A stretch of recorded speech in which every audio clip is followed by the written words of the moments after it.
Nature of the ক্যানভাসের উদ্যোগে অনুষ্ঠিত হলো দুদিনের আন্তর্জাতিক কর্মশালা। প্রদীপ প্রজ্বলন করে এই ওয়ার্কশপের উদ্বোধন করেন সংস্থার সদস্যরা। পূর্ব বর্ধমানের উদয়পল্লী দামোদরবাদ এলাকায় দুদিনের এই ইন্টারন্যাশনাল আর্ট ওয়ার্কশপে উপস্থিত থাকেন থাইল্যান্ড, শ্রীলঙ্কা, বাংলাদেশ, রাশিয়া, শান্তিনিকেতন সহ বিভিন্ন দেশ বিদেশের শিল্পীরা। খ্যাতনামা শিল্পীরা ছাড়াও জেলা ও পার্শ্ববর্তী জেলা হুগলি, বাঁকুড়া থেকে ক্ষুদে শিল্পীরাও হাজির হয়েছে। এই কর্মশালায় মোট 150 জন শিল্পী হাজির হয়েছেন। দুদিনের এই ইন্টারন্যাশনাল আর্ট ওয়ার্কশপে শিল্পীরা তাদের নানা ধরনের চিত্রকলা প্রদর্শন করেন। কেউ করেন মাটি দিয়ে, কেউ আবার করেন ছাই দিয়ে। এরই মধ্যে দুহাত বাঁধা অবস্থায় মুখ দিয়ে শিবলিঙ্গের ছবি এঁকে নজির গড়লেন সংখ্যালঘু সম্প্রদায়ের রাজাবাবু। মগরাহাটের বাসিন্দা রাজাবাবু বলেন, ছবি আঁকার জন্য তার মা বাবা তার হাত বেঁধে দিয়েছেন, তবুও তিনি ছবি আঁকা ছাড়েননি।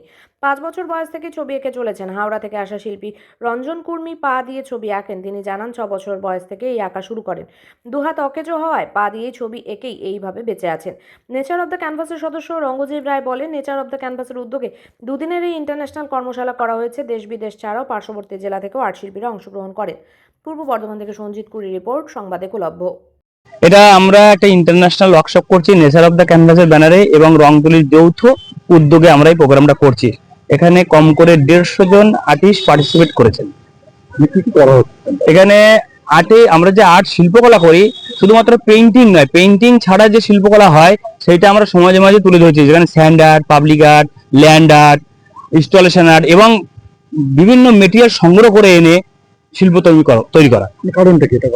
কারণটা আজকাল সমাজে আমরা দেখেছেন আপনারা, ফেসবুক, মোবাইলে পরে বাচ্চারা এতভাবে আকৃষ্ট হয়ে যায় যে সমাজে যে আমাদের যে নেচার যে জিনিস, নেচার যে বেশ, যেগুলো মানুষ ভুলে যেতে বসেছে। তা আমরা সেই প্রকৃতিকে ফিরে দিতে চেয়েছি, যে সমাজের গার্জেন থেকে শুরু করে বাচ্চারা যাতে এই প্রকৃতির মাঝখানে খোলা আকাশের নিচে সেই রবীন্দ্রনাথ ঠাকুরের মতো যে শান্তিনিকেতন তৈরি হয়েছিল, ঠিক তারই অনুকরণে আমরা এই কিন্তু গাছতলা এখানে ওখানে ছবি আঁকছি। এখনকার দিনে ছেলেমেয়েরা আর্ট ভুলে গেছে, পড়া ভুলে গেছে, খেলাধুলো ভুলে গেছে, মোবাইল নিয়ে অ্যাটাক করছে। সেখানে কতটা সরে আসবে বলে মনে হয়? না, দেখুন, সরে তো আসবেই। আমরা বিশালভাবে আশাবাদী। এই কারণে কাল আপনারা এখানে যে সমস্ত মানে গার্জেনকে দেখেছেন, কালকেও দেখেছিলেন, তারা সকাল 6টা থেকে রাত 10টা অবধি এখানে প্রোগ্রাম ছিলেন বাচ্চাদের সঙ্গে। হয়তো তাদের যে এনার্জি নষ্ট হয় সেটা কিন্তু হয়নি। তারাও আশাবাদী যে তারা আমাদের যে নেক্সট প্রোগ্রাম তারাও পার্টিসিপেট করবেন। এবং অনেক গার্জেন আমাদের সঙ্গে পার্টিসিপেট করেছে এবং বাচ্চাদের সঙ্গে বিভিন্ন রং মাটি দিয়ে কিন্তু কিছু জিনিস তৈরি করেছেন, মূর্তি তৈরি করেছে। কোথাকার শিল্পীরা আমাদের শিল্পীরা বাংলাদেশ থেকে আছে, রাশিয়া থেকে আছে, শ্রীলঙ্কা, থাইল্যান্ড এবং জাপান থেকেও একজন আছেন।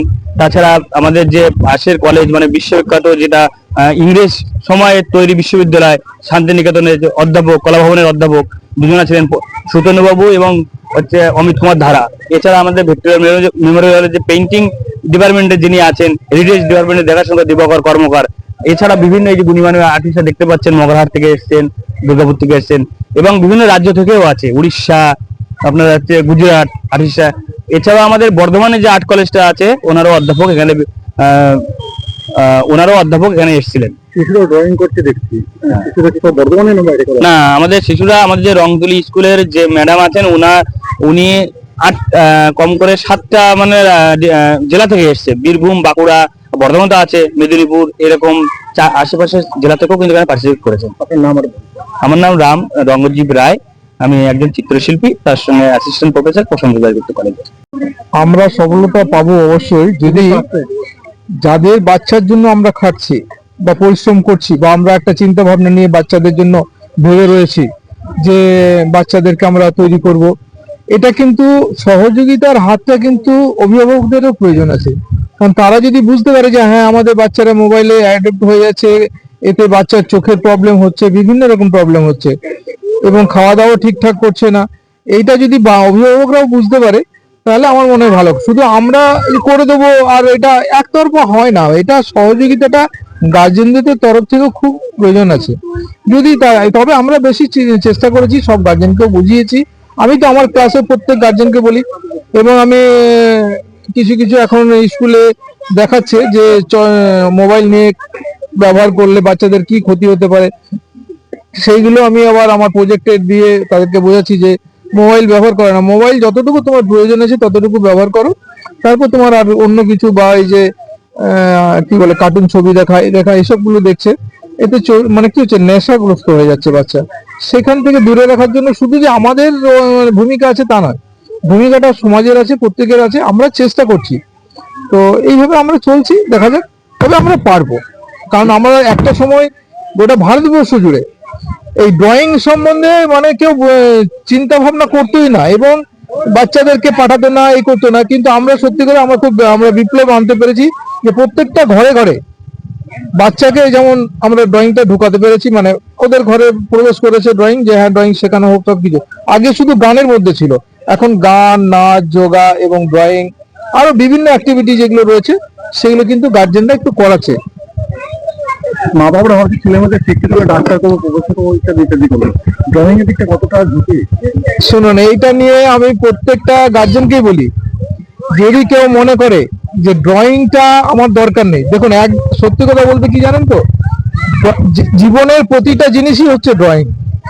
জীবনে চলার পথটাই হচ্ছে ছবি। আমরা যা কিছু আজ দেখছি সবই কিন্তু ছবি। তো এই ছবিগুলো, যেমন আমি যদি আজকে ডাক্তারি পড়তে যাই, তো ডাক্তারিতে আমাদের যে অ্যানাটমিটা আছে, আমাদের যে গঠনটা আছে, সেই গঠনটা সম্বন্ধে কিন্তু আগে ছবি আঁকতে হবে। প্রত্যেকটা আমাদের বোনগুলো সেগুলো ছবি আঁকতে হবে এবং সেগুলো দেখাতে হবে। আমি যদি ইঞ্জিনিয়ার হই, আমি যদি সিভিল ইঞ্জিনিয়ার হয়, তাহলে আমাকে জমি জায়গার যে মেজারমেন্ট সেটা সম্বন্ধে জানতে হবে। ড্রয়িং হচ্ছে ম্যাথমেটিক্স। যেমন বৈজ্ঞানিক প্লেটো বলেছে, অঙ্ক হইলে আত্মার ওষুধ, অঙ্ক না কষিলে দর্শন বয়ে যায় না। আমাদের ক্ষেত্রেও কিন্তু তাই, ড্রয়িং হচ্ছে মানে আত্মার ঔষধ। ড্রয়িং না করলে দর্শন বোঝা যাবে না। ড্রয়িংটা এমন একটা সাবজেক্ট, এবং প্রতিটি ক্ষেত্রে ড্রয়িং লাগবে। আপনি যদি মনে করেন যে আমি ড্রয়িং করবো না, আজকে আপনার দেখুন না, আপনি আজকে ফটো তুলছেন, আমাদের ইন্টারভিউ নিচ্ছেন, আপনাকেও কিন্তু এখান থেকে গিয়ে অ্যানিমেশন করতে হচ্ছে, এডিটিং করতে হচ্ছে কম্পিউটার। তার মানে কি আপনি ওটা শিখেছেন। আর আপনি এমনি এডিটিং করতে পারবেন না যতক্ষণ না আপনার ভিতরে ড্রয়িং এর সাবজেক্টটা ঢুকছে। এটা বাস্তব কথা। তো আপনার ড্রয়িং এ আমাদের দরকার, প্রতিটি ক্ষেত্রে ড্রয়িং। ইঞ্জিনিয়ারিং পড়ুন, সিভিল ইঞ্জিনিয়ারিং পড়ুন, ডাক্তারি পড়ুক, যা কিছু পড়ুক, ড্রয়িংটা চাই। যদি বলে যে না আমার ড্রয়িং করে কিছু হবে না, আমি একবারে পাস করে যাবো, তাহলে টাকা পয়সা দিয়ে পাস করতে হবে। আর টাকা পয়সা দিয়ে পাস করলে মানুষ মারা ডাক্তার হবে। আর ইঞ্জিনিয়ার হলে ঘর ভেঙে পড়বে, বিল্ডিং ভেঙে পড়বে, ফ্লাইওভার ভেঙে পড়বে। এছাড়া আর কি হবে? এতে কিছু না। কিন্তু ড্রয়িংটা চাই, ড্রয়িংটাকে ঠিক মতন করতে হবে। আমার নাম তারকনাথ মন্ডল। আমি একজন ইন্টারন্যাশনাল আর্টিস্ট।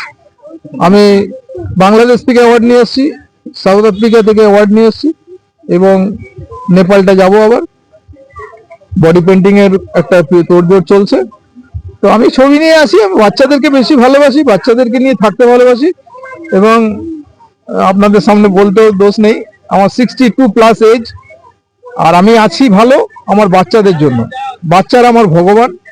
বাচ্চাদের কাছ থেকে আমি অনেক কিছু জিনিস পাই, মানে বাচ্চাদের মধ্যে যে ভগবানের যে মানে শিশু সুলভ ব্যাপারটা আছে, সেটা থেকে আমি অনেক কিছু পেয়েছি। কারণ আমার স্বভাবটাও শিশু সুলভ। আমি বাচ্চাদের সঙ্গে খুব মজা, ঠাট্টা, ইয়ার্কি, নাটক অনেক কিছু করতে ভালোবাসি। থ্যাংক ইউ, আপনাকে খুব ভালো লাগলো আপনার সাথে কথা বলে।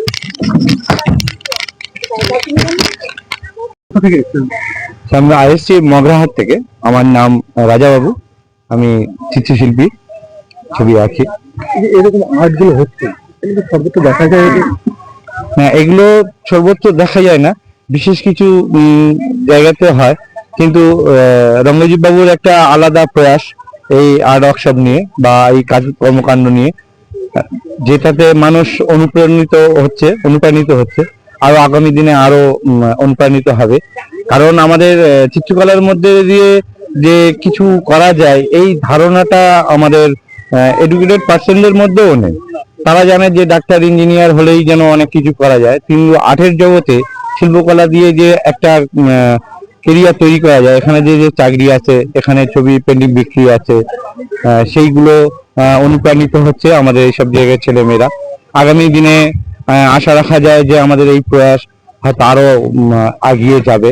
এখন তো ব্যাপক হারে মানে সাড়া পড়েছে, পাওয়া যাচ্ছে, দেখা যাচ্ছে আগ্রহী সবাই। কারণ প্রচুর স্টুডেন্ট যারা কম্পিটিশন করছে, এখানে প্রায় 150 আর্টিস্ট এসছেন, সম্মানীয় সব কলেজের প্রফেসর বা বিদেশ থেকে যারা এসছেন, তারাও কাজ করছেন বিষয়টাকে নিয়ে।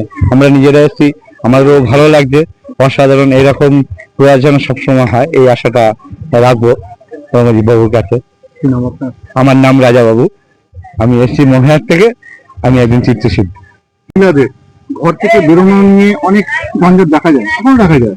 সেখানে একজন মহিলা ড্রয়িং করছেন, শিশুদের নিয়ে কালচার করছেন, কিরকম লাগছে, কি বলবেন? মানে ব্যাপারটা মানে খুবই ভালো লাগছে, মানে ব্যাপারটা খুবই ভালো লাগছে। মানে আমি কোনোদিন আশা করিনি, আমার ছোট থেকে একটা ইচ্ছা ছিল ড্রয়িং করার, ছোট ছোট ছেলে মেয়েদের শেখাবো। জানি না ব্যাপারটা এরকম হবে, অনেকটাই মানে 1 বছর আগে থেকে এটার ইচ্ছেটা ছিল যে এরকম একটা আমি এক্সিবিশন করব। তো 1 বছর আগে থেকে করার মানে চিন্তা ভাবনা করার পরে এই যে রঙ্গজিৎ স্যার যিনি কথা বললেন, উনি সবটাই বললেন। তো ওনাকে বলার পরে দিয়ে বললো ঠিক আছে, যখন হচ্ছে যখন তাহলে আরেকটু ভালো করে হোক। তাহলে ঠিক আছে স্যার, আমি তাহলে স্টুডেন্ট নিয়ে, আমার যেহেতু আমার স্কুল আছে রংতুলি আর্ট স্কুল, কাঞ্চননগর তাঁতিপাড়ায় আমার বাড়ি, তো বিভিন্ন জায়গা থেকে মেদিনীপুর, বাঁকুড়া, বীরভূম, আরো বিভিন্ন জায়গা থেকে সব ছেলেমেয়েরা কালকে পার্টিসিপেট করেছিল। তো আজকে তার দ্বিতীয় দিন।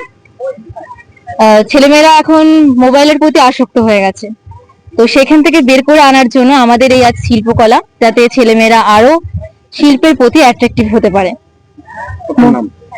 হ্যাঁ, আপনার নাম? অনামিকা হালদার, রঙ্গতুলি আর্ট স্কুল।